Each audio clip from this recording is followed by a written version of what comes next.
I believe it's the 29th. Does that make sense? May 29th, 2026. We are here in Senate Institutions, and we're here to hear from Senator Ron Hinsdale regarding a amendment that she has that is evidently also supported by other folks. So we'll hear from the other folks as well. So Senator, Okay. would like to join us. Yeah. Thank you. So I guess I would just start by saying this is a conversation that many committees have been having. We have a lot of data privacy bills. And one of the things that concerns me is how important clarity and consistency is across states, and that principle should hopefully absolutely carry to the work we do within bills that are passing at the same time. So this morning, Senate Economic Development passed S211. Is it an S bill?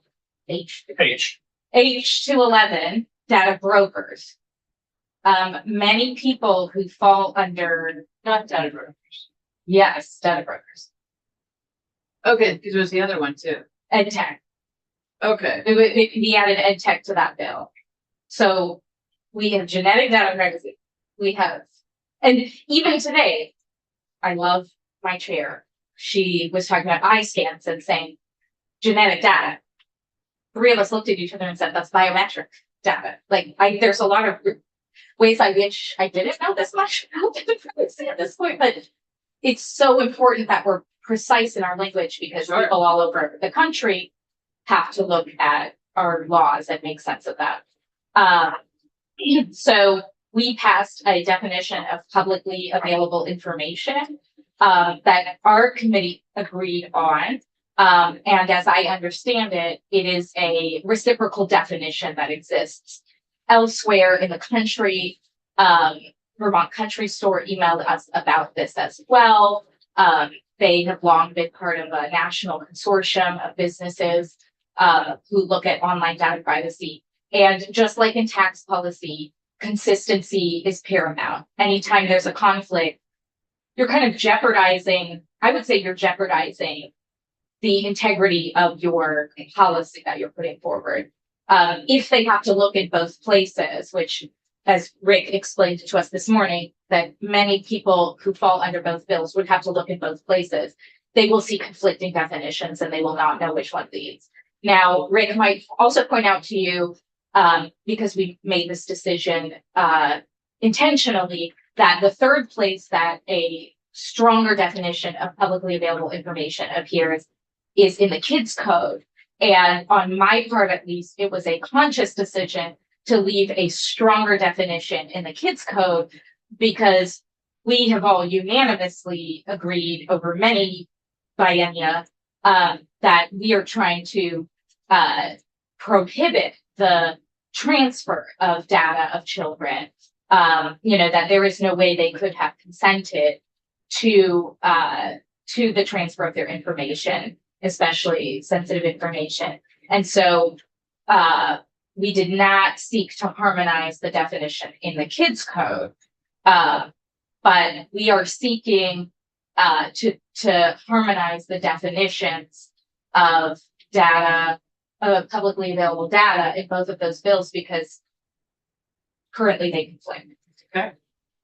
That's, and I actually don't have a copy of it. Maybe you guys do. Which is, yes, Trav, that.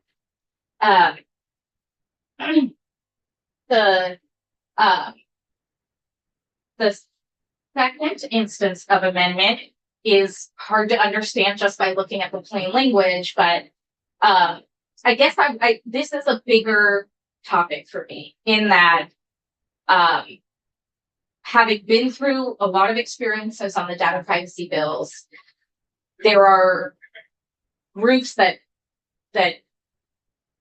I don't say it in a denigrating way at all. They are there professionally, and they are well paid to get exemptions, to look for ways to improve a bill for their clients.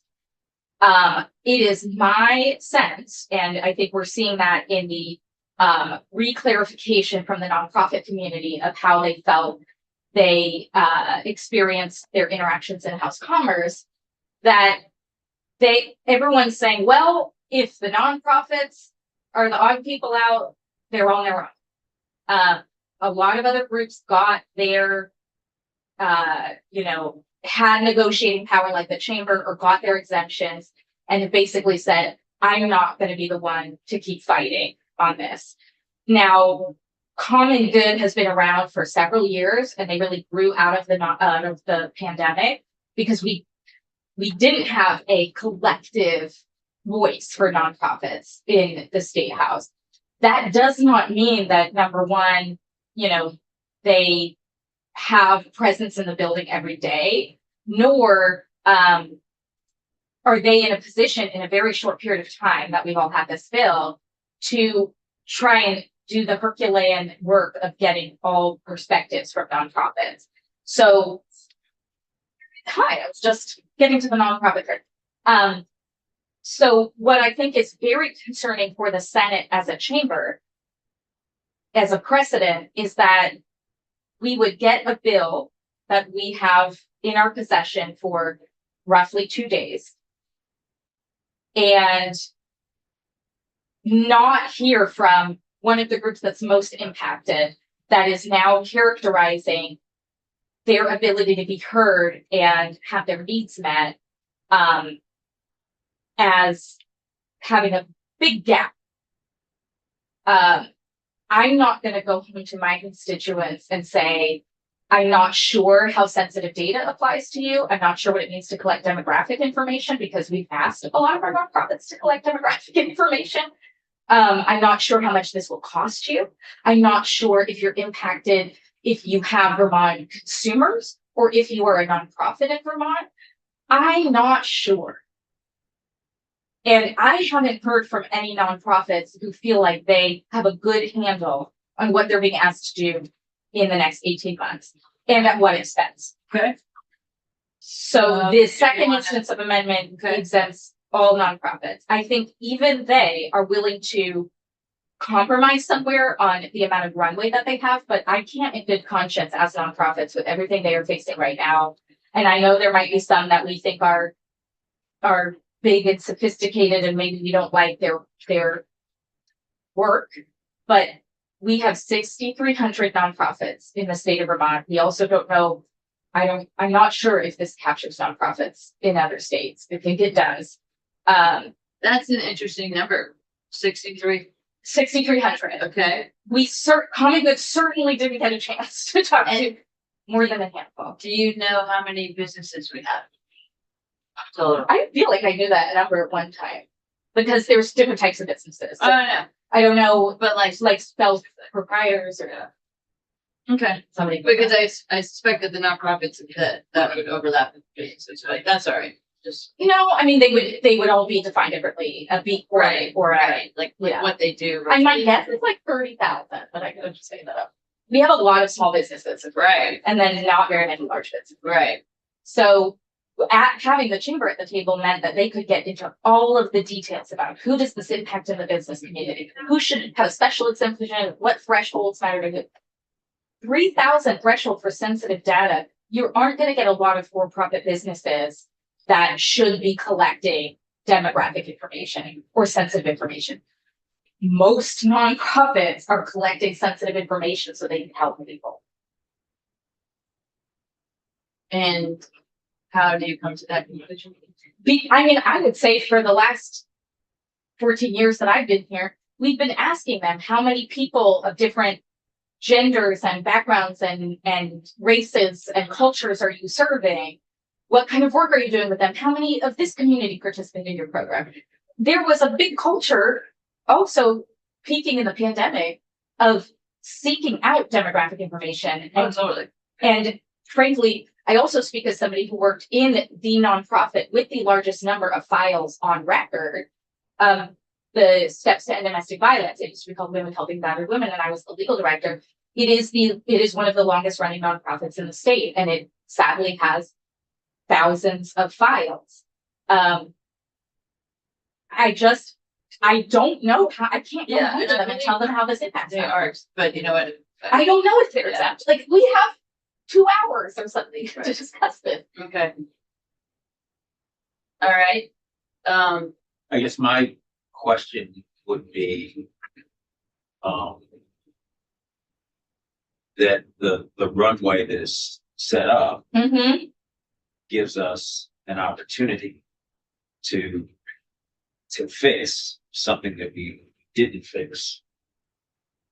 Now, because you have 18 months if you can fix this. If there is an outcry.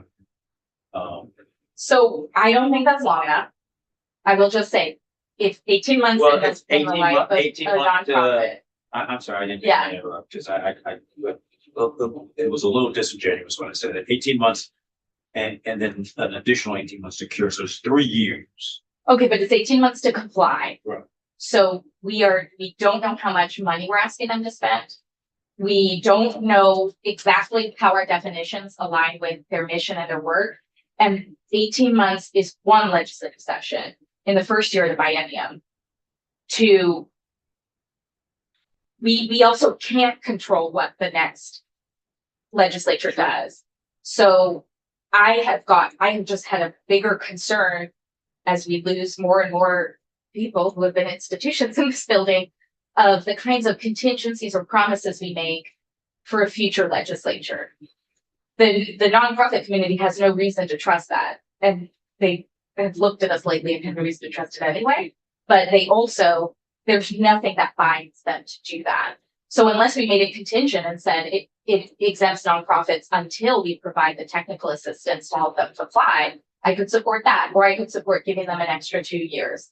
But saying you have 18 months, An extra 2 years, meaning on top 5 of, years. well, to comply, they have 18 months. An 18-month cure period is not at all the same thing. An 18 No, month. that's fair. Senator Engels just saw the message and said he can't hear. Okay. Thank you. To comply means how much money are they spending? What does this mean? Where do they get legal counsel? Where do they get technical assistance? It's not just sort of floating around. Okay. I understand. Let's make sure we hear from Tina.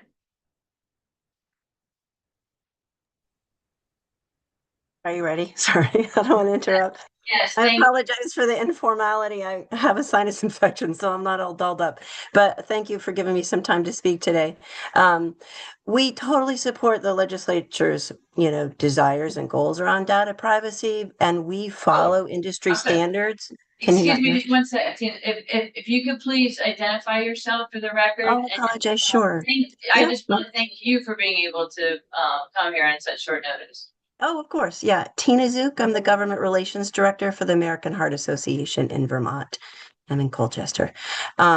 We support the work of the legislature on this issue. We see this as something that's needed, but I think where we're coming from is exactly what Senator Ram Hinsdale said, that we would like overall a nonprofit exemption. Barring that, we do have language for maybe an alternative. I think maybe you didn't hear, or the other committees didn't hear a lot from nonprofits, because I think the message was kind of clear that there wasn't going to be an entity level exemption. There wasn't going to be a nonprofit exemption given. And so they were exempting specific data. And so, in talking to Common Good, I think they were working, given that, in hopes that they could get some maybe resources for education and compliance. The American Heart Association's position is we would like an exemption, because every dollar that we spend on compliance for data privacy takes away from our mission. And, we're really concerned about donor dollars, and we want to make sure that they go where people said they wanted them to go for research and education and guidelines that will help fight heart disease and stroke. And, this is a highly technical bill that's going to take a little bit to understand, and resources and lawyers for nonprofits, and not all may have those resources. I don't know that we meet the threshold, because we aren't the Vermont Heart Association. We're the National Heart Association with, people in every state. So we would love an exemption overall for nonprofits. If we can't, I think, and I did send an email, I think, to all senators with this. If we can't get an overall exemption, but I think a lot of the smaller nonprofits really would like that as well. We would ask that under the exemptions that they include personal data collected, processed, maintained, secured, or disclosed by a nonprofit organization in a program that's validated by a third-party national charity accountability organization to confirm that it meets or exceeds the accountability organization's privacy standards. I apologize, that's a whole bunch, but I did send that. You will have that language in an email. But I think the nonprofit exemption makes sense. I do like the idea of that Senator Ram Hinsdale mentioned earlier. So I apologize, it went right out of my head, but like a waiting period for us to, to give them some time, before it's required. Okay, thank you. Yeah, can I ask you a question? Of course, So yeah. in the national organization, do you deal with, California or Maryland? Do you have any So wisdom? I can't speak to the specifics of that. We do have Okay. lawyers on staff in our national office and we do comply with other states. If it's the law, we're going Right. to comply. But I don't want to say the less we have to, but the more burdensome that this becomes for nonprofits, we spend a lot of time chasing what we have to do versus spending the money on really our mission, what we're, trying to save lives. And every dollar we can steer towards that. We do really well at not spending money on administrative costs and having it go to to our mission. And would like to keep doing that. Right. Yeah, you have a good reputation. Yeah, no, I mean, you personally, I'm not talking about you personally, but you also. So, yeah, we do, care about, making sure that folks have the resources that they need to comply. There is language in the bill, on that. There's not, separate funding at this point. That's the challenge.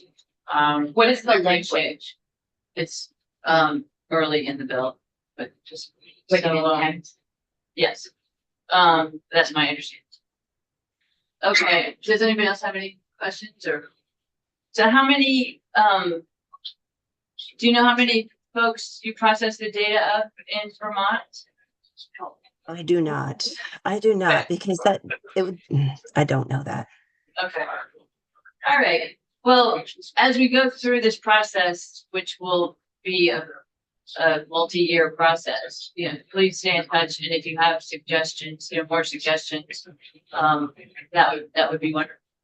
Well, thank you. Thank you for the time. Thank you. Say one thing. Sure.